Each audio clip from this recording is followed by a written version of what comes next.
If you're like me, you probably spend hours typing on your keyboard, working, reading, Googling.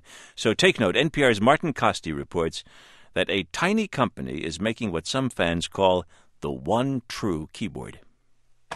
If you're 30-something and slightly geeky, this might be music to your ears. That's the IBM Model M, a tank of a keyboard whose distinctive racket once reverberated through the offices and computer labs of the land. This one belongs to Cheryl Lowry, a technical writer at Microsoft. People tend to stop in the hall and look in and say, wow, that's an old school keyboard because it's fast and it's clattery, and people haven't heard that in 15 years. IBM stopped making these in the early 90s. Since then, connoisseurs have come to the conclusion that the Model M was the best keyboard ever, certainly better than the mushy cheapness that's standard issue today. The M was the last computer keyboard that still tried to feel like a typewriter.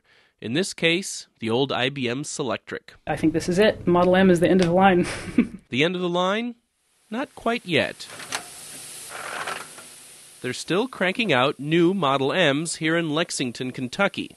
Not at the former IBM plant, which once upon a time produced millions of keyboards a year. That kind of manufacturing's long gone to China. This operation is a little more modest. This building started as a furniture factory back in the 40s. Neil Meiskens is an electrical engineer who used to work at that IBM plant. He founded Unicomp in the mid-90s to try to keep making the Model M's, using IBM's old molds and tools. It really is the exact same keyboard, except for updated electronics and a USB plug. And most important, Meiskens still puts a spring under each key. We manually insert the magic, if you will, and that is a what we call a pivot plate assembly. The magic. Well, this is the buckling spring. The buckling spring. Most keyboards today use rubber domes, little mushy blisters under all the keys. They're quiet, cheap, and good enough, but there's not much for your finger to feel on its way down. But with buckling springs, the feel is everything. So you hear the clicking in it? Yep. That's when it's good. If you don't hear it clicking in it, it's not really good. Got it. Bonnie Collins checks the new keyboards, making sure every key produces that distinctive metallic ping. You don't like that one? The N key is no good there, huh? No, so I take it on, put the button back on. It's a lot better now. You hear the clicking in it when you push down, you hear it clicking. I do. When Collins is finished with the keyboards, it's time for the pneumatic fingers. That's the robotic super typist that rechecks the key's response times to within a fraction of a second. This is what American computers used to be. Machines with springs and switches that had to be assembled just so and were built to last. That old school industry is still alive in this converted furniture factory, and it has the appreciation of certain aging nerds. But those guys just don't make Unicomp enough money.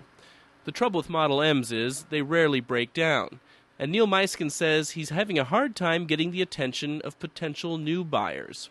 The Office Depots of the world, the Best Buys of the world, won't stock our product because our product's a $69 product. Price is everything in consumer electronics, and there's no way Meiskens is ever going to undercut his Asian competitors.